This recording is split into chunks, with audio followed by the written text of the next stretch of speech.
Hello friends, welcome back to Pink's Kitchen. Today, let's check out how to make mug eggs. It's a very simple recipe that you can always go for when you crave eggs. So let's get into the video without any delay and check out the ingredients. To a mug, crack in 2 eggs.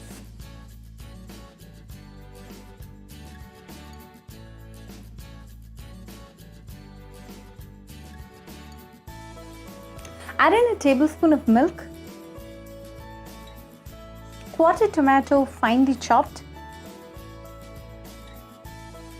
a tablespoon of grated or chopped cheese, a pinch of salt and a pinch of pepper. Beat all the ingredients with a fork.